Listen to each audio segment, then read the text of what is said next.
To order. This is the regular city council meeting for Tuesday, January 3rd, 2023. Can I have a roll call, please? Councilman Bembas. Here. Councilman Carter. Here. Councilwoman Davy. Here. Mayor Gillis. Here. Councilwoman Harris. Here. Mayor Pro Tem Martin. Here. Quorum present. Councilman Blair is ill this evening. I'll make a motion to excuse him. I'll support. All in favor? Aye. Any opposed? All right, next we have a moment of silent prayer.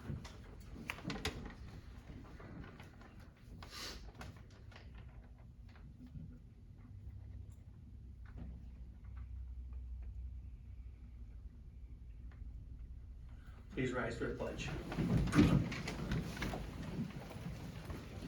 I pledge allegiance to the flag of the United States of America and to the republic for which it stands, one nation, under God, indivisible, with liberty and justice for all. Next, we need to approve this evening's agenda.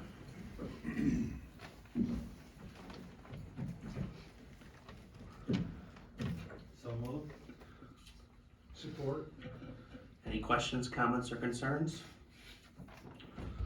All those in favor say aye. Aye. Any opposed? We have one presentation this evening. It's from St. Clair County Sheriff Matt King for the 2022 Algonac Activity Report. Sheriff King? Well, good evening, everybody. First of all, I'd like to say thanks for the opportunity to come and speak tonight, and thanks for moving my meeting time. I was supposed to be here for 2 weeks from now, but I'm out of town, and I appreciate you giving me the opportunity to come in early to present our stats for the 2022. Looking at the last couple months, looks like pretty status quo for the year, but I trust everybody did get the reports correct. I was told it became a little late, but you got them. But looking at the stats for in comparison from 2022, it looks like we're quite a bit more active. Total calls for service in 2022 is 5,103 in comparison to 2021, 3,034. I'm not sure if that has anything to do with leftover from COVID in 2021, but obviously our deputies have been very active. And in looking at the comparison between 2021 and 2022, I see there's a lot of self-initiated work done by our deputies, including warrant arrest and follow-up and civil matters. That looks like it's nearly doubled with 1,120 in 2022 and 650 in 2021. You look at that statistic along with the assist public property checks and school walkthroughs. Again, our deputies this time more than doubled at 2,973 compared to 1,321, which is a good sign. You know, our deputies, I believe, do a good job down here, but when they're not getting called, we want them to search for work to do. That's what we're out there to do, and obviously they're doing a really good job of that. Some of the other calls I saw were a little bit higher, so the domestics were up quite a bit, as well as a couple of the other calls, and some calls are down a little bit with suspicious incidents. So with that, I think the numbers kind of speak for themselves. I'm proud of the work they did in 2022. We look forward to 2023 continuing that work. And as always, I'd like to leave time and open it up for questions from the board or anybody else that's here. Council? Thank you. Compared to other communities, how would you rate Algonac as far as these complaints and crimes and things? So pretty comparable when you look at the population sizes, right? We have a very densely populated area up in Fort Gratiot. I'm looking at the contracted areas, if you will, and then the township of Port Huron, where we have a lot more. It's a different demographic. There's a lot more rentals in close proximity to the we'll say more crime-ridden area of the city of Port Huron that really bleed over. But when you look at the population, I think our calls for service are pretty close. I mean, I don't have the numbers in front of me, but I've always looked at it and tried to make sure I'm up on what's going on. I feel like the city of Algonac has a very close bond with law enforcement here, and obviously we have surrounding agencies that we help and help us. But I know they don't hesitate to reach out, and I just talked to a couple of deputies before I came in here for a few minutes ago, and I hope this is the case, but I feel like the case is that the city and the city board doesn't have a problem calling when there's need and a problem. So as far as calls for service, I think we're pretty close to being on par when you look at the populace and both the difference of demographics and the size. But I also do feel like there's a close connection with the citizens in Algonac with the sheriff's office. Okay, do you see anything that we could do better? You know, I love that you ask that question every time, and, boy, I rack my brain all the way down here, and I've tried to figure out how to work in a raise for everybody, it's, you know, the fact that you even ask that question and that the communication's always open. I know, I talked to my undersheriff and captain, and if they haven't already, to be getting in touch, with Denise to have a meeting to make sure that you're getting everything you need, and keep that communication open. I think it's important to always revisit our relationships with the people we work with, especially our contracted areas, and Algonac is a special place because of the way the changeover took place years ago, and that many of those people are detectives and other positions in our department now, so that connectivity is important to make sure that there's always open communication. And I think every year we do our best and have a couple of stub toes during the big festivals, but we always figure it out, and that's what's important. So we will be reaching out, like I said, if they haven't already. I think they're waiting for after the holidays to have a meeting with you, give you a warning. It's nothing bad, it's just to sit down and make sure we're being transparent. Okay, thank you. Mayor Gillis, I have a question, cause I was looking through the lines here. What does, calls for ordinance violations fall under? So that would be any time it was a city ordinance that, the ordinance officer would need assistance with, or perhaps it reaches to the point where they need police intervention. We don't write ordinance, like, we don't write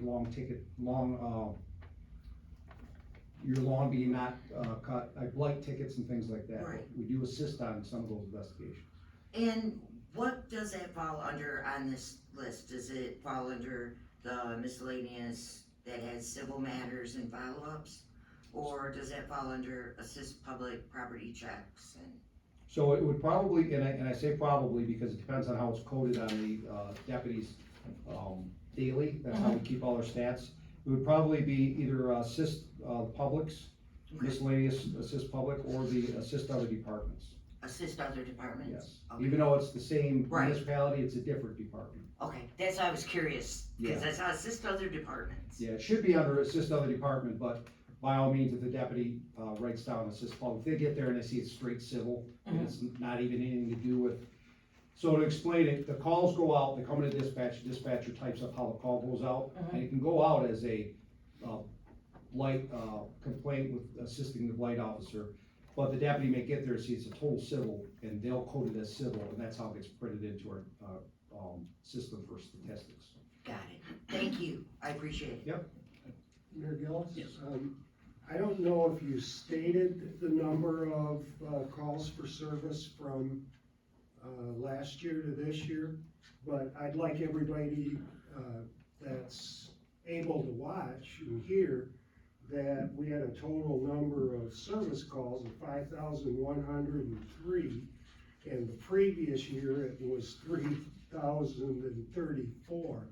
And what I wanna do is thank the department for the efforts on our behalf, because I think that's reflected in those numbers. Yeah, I did, when I first started speaking, but I appreciate you bringing that up, and I'll credit our deputies, because you can see there's a lot of self-initiated work. Again, more than doubling the assist public and property check and school walkthrough. It's important, again, you know, the deputies could answer all the calls and do a great job on those calls, and most citizens would think they're doing a great job. And obviously, as an administration, we wanna make sure we have the right people down here and let them know that if you're not getting a call, find a call, right? That doesn't mean you're always pulling over somebody for going 5 over, but the school walkthroughs are a great example. Property checks, you know, it's just ways to keep that connectivity with the citizens. That's how we prevent crimes, right? The work we do outside the times that citizens call us, that's how we prevent crimes and create those relationships. So the next time around, when that contact you made remembers they had a positive contact with the deputy, that they care, they'll call before it becomes a bigger thing. Thank you for that, Bill. You're welcome. Thank you. Anyone else? I just wanna say thank you to you and your deputies for the great job that you do. I know, like, when you were talking about the walkthroughs, I know the Snowbird, I know I've gotten quite a few compliments on the Snowbird policy where they can register and the sheriff will check middle of the night. Yep, And I think it's a great service. it is a great service, and I give credit where credit's due. A deputy who's retired since, he luckily get to your retirement.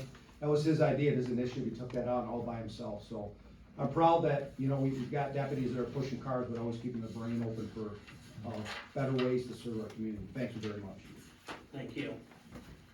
That all? Okay, thank you. Sheriff. Thank you.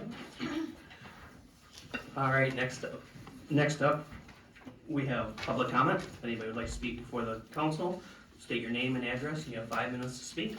The council will not respond, but we will be listening.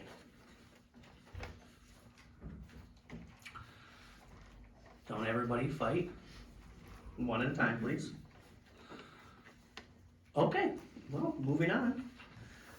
And city manager report, Mrs. Gerstenberg. Thank you, Mayor Gillis. No city manager's report today. Can you speak up? Next we have the consent agenda. I'm sorry. Is it during the city manager report that I ask a question of the city manager? Yes. Mrs. Mayor Gillis. I'm just curious if we have an update on 927 Washington. Just curious. Mrs. Gerstenberg. Thank you, Mayor Gillis. Councilwoman Davy, the last inspection, of 927 Washington, the house looked pretty good. Most everything on the outside was cleaned up, and the cars were moved away from the stop sign. And, I was by there this morning actually, and everything looked good. Okay, thank you. Thank you, Mrs. Gerstenberg. Anyone else? Hi. All right, next up, we have the consent agenda. This consent agenda consists of the regular city council meeting minutes from December 20th, 2022. Can I have a motion, please? I move to accept the consent agenda as presented. Support. Comments, questions, or concerns? Hearing none, all of those in favor say aye. Aye. Any opposed? We have no unfinished business. Moving on to new business. Item 11A is to adopt resolution 2023-01, recognizing the St. Clair County Quilt Trail as a local nonprofit organization. The St. Clair County Community Quilt Trail is a certified 501c3 nonprofit organization committed to working with the community organizations and leaders to make improvements to our community, encourage and inspire others to be civic leaders, and initiate civic action for the betterment of the community. The mission of the St. Clair County Quilt Trail is to conduct these activities in a way that are self-supporting without taxing the limited resources of city government. The St. Clair County Quilt Trail, IRS tax exempt notice, and mission statements are attached. In order to obtain a license from the state and to conduct any fundraisers, the State of Michigan Charitable Gaming Division requires that the local governing body to recognize the existence of such nonprofit within the community. A quilt trail is a series of painted wood or metal hung or freestanding quilt squares installed along a particular route of travel. There are currently 43 quilt trails in the United States. The quilt trail tells the unique story of the community. The goal of this group is to have 40 quilt blocks installed in St. Clair County over the next 5 years. Attached is the local governing body resolution for charitable gaming licenses for the city council review and approval. I do know Ms. Evans wanted to be here this evening, but she did have a prior engagement, so she didn't plan on attending, and she sent her regrets. So at this point, can I have a motion? I'll make a motion to adopt the local governing body resolution for charitable gaming licenses, resolution number 2023-01, recognizing St. Clair County Quilt Trail as a nonprofit organization within the city of Algonac. Second. Comments, questions, concerns? Hearing none, can I have a roll call, please? Councilman Bembas. Yes. Councilman Carter. Yes. Councilwoman Davy. Yes. Mayor Gillis. Yes. Councilwoman Harris. Yes. Mayor Pro Tem Martin. Yes. Motion carried. Thank you. Item 11B is to adopt the 2023 property exemption policy and guidelines resolutions. Local governing bodies are required annually to adopt guidelines that set income levels for their property exemption guidelines. These income levels are updated annually by the U.S. Department of Health and Human Services. The only guidance the city may change is the income level. The income level may be set higher, but it must not be set lower than the federal guideline. It has been past policy of the city of Algonac to adopt the poverty exemption guidelines established by the U.S. Department of Health and Human Services. These guidelines are used by the assessor and board of review. Can I have a motion, please? I'll make a motion to adopt the 2023 Poverty Exemption Policy and Guidelines Resolution number 2023-02 and direct the mayor to sign the resolution on behalf of the city. I'll support. Comments, questions, or concerns?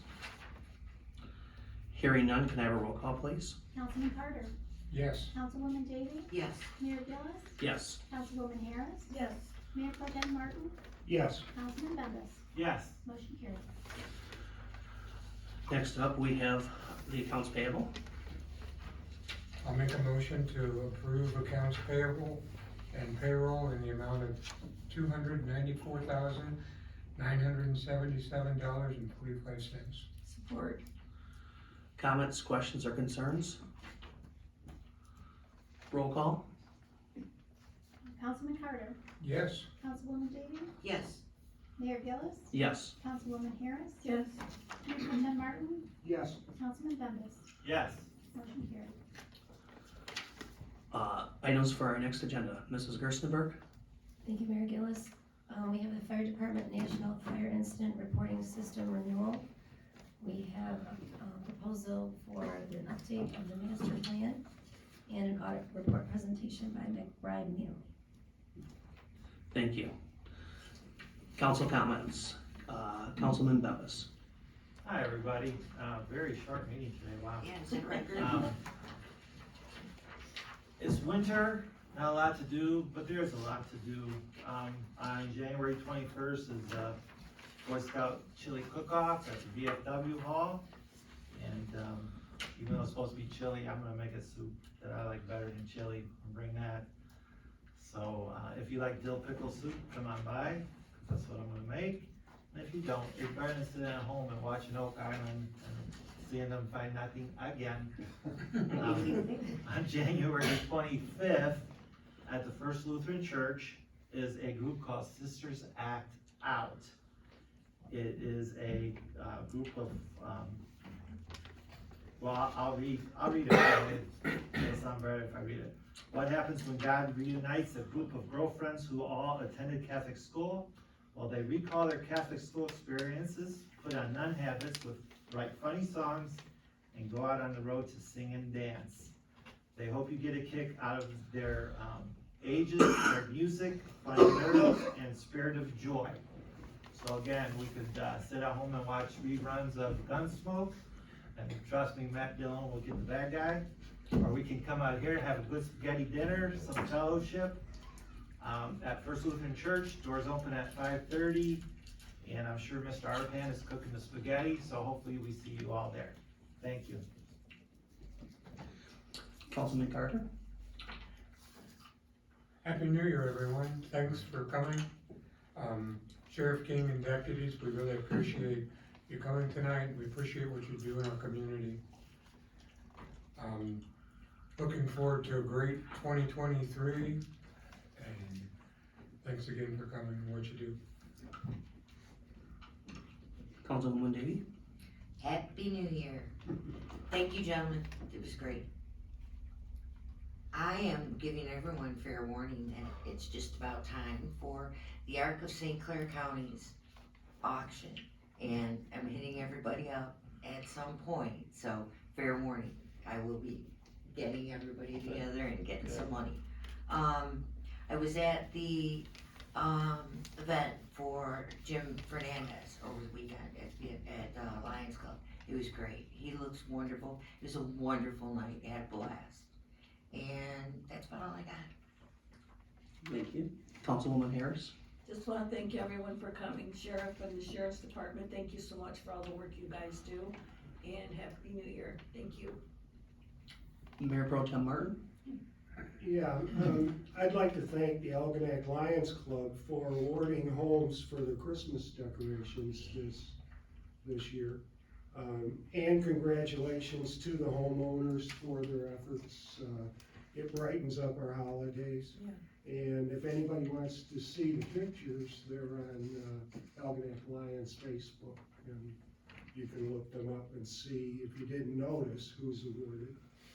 And thank you, Sheriff Department, again, for your efforts. And that's it. Thank you.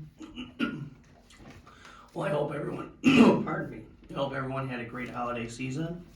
I know mine was spent a little bit ill, but, so I'd like to thank Mayor Pro Tem Martin for filling in for me on New Year's Eve for that event for Jim Fernandez. I apologize, I wanted to be there, but I heard it was a great time, and I'd like to thank the VFW and the Algonac Lions for putting that together.